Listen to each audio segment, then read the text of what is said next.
month before we left South Africa, we survived an assassination attempt in Sandton, which even the footage was there from the garage. We opened the case, no one was arrested, no police, no investigation was being done, no nothing.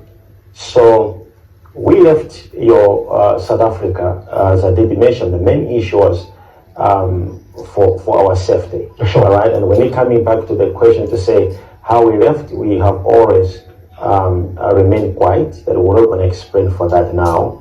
I do believe it will come out, in the book that I'm writing, and I think it's exclusively left for that for me to explain what happened. But I want you to know this, that the very same system that was trying to kill us, amongst their own system, they betrayed one another. Another system came and helped us to live. I hear you saying you're probably reserving it from your book, but just a bit of clarity as to how did you fly? Did you use a car? When? Who helped you? I mean, at least a bit of clarity around that, because I'm going back and I need to go back with answers as to. Yeah, I think with due respect, sir, I would tell you that for me, as I did mention, I just actually answered you just a few minutes ago that the same system, the same corrupt system, that was coming to us to say, if you don't do this, we'll do this. They betrayed one another. It's the same system that, came and told us of the next plan, which was to kill us. All right. And the same system helped us to come here.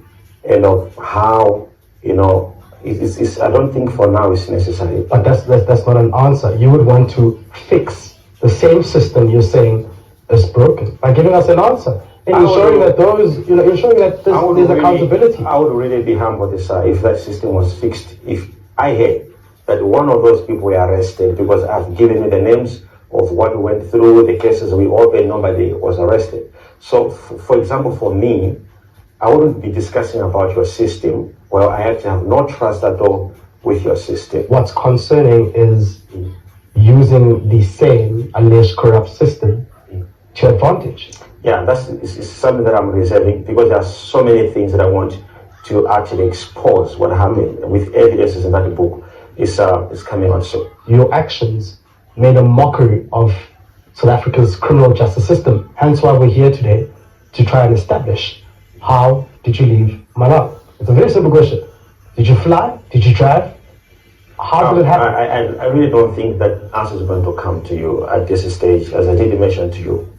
Now, if this interview was allowed, I actually told myself I want to answer any interview until the court, until the High Court ruling. Because I knew that it would be vindicated, and the ruling from the High Court will expose the whole system in South Africa. And I think you heard from the ruling that came from the High Court, how they exposed what was happening in South Africa, how our lives were endangered, all those things that happened. The ruling in the High Court, even the magistrate court. And we need to get to the bottom of this to find out who are these generals who are trying to extort money from you. All right, so let me say this. It's so complicated, because wherever we are going to look for assistance, instead of helping, they also needed some money to help. Okay. And this is where the whole chain comes in. So there was a certain gentleman who is also, I think, a general in the Hawks. His name is Paul, something like that. I've forgotten his surname. And this is the man who said he can take the matter to the head of the Hawks so that he can help us. Which head of the Hawks? I still don't know. Libya. Godfrey Libya. Yeah. He's now former head of the Hawks. Okay. Yeah. So this gentleman said to you he can take the matter to Libya. Yeah. Okay. So he said he can take the matter to Libya. So, okay, because we're looking for assistance, maybe they'll be arrested, or maybe these guys who we have opened the cases against, maybe they'll be arrested. You see, or if there's any investigation against us, because what we are saying wasn't to say that there shouldn't be investigations against us. What we are saying is that there are investigations against us. These people, may they excuse themselves from these cases? Because you can't be investigating me, or you want money from me, and have opened the case against you, and the cases are with you. There are many police officers in South Africa. So we wanted them to, so when we heard that this man would take the issue to the head of the Hawks, we thought, okay, wow, we have got a solution to be done. So this poor guy, he went to one of my bodyguards and say, okay, he says you're going to meet him at the farm. and then they went together at the farm to meet him. All right. Okay. After the meeting, Mr. Paul said, "Okay." He says, "For you, for your boss to be free, if you can arrange something that can be given to him." How much? I think it was about 2 million, 3 million, something like that. So this gentleman who was sent, or who was instructed by Libya, spoke to your bodyguard on a farm and said to help you. Actually, Yeah. met General Libya, not once.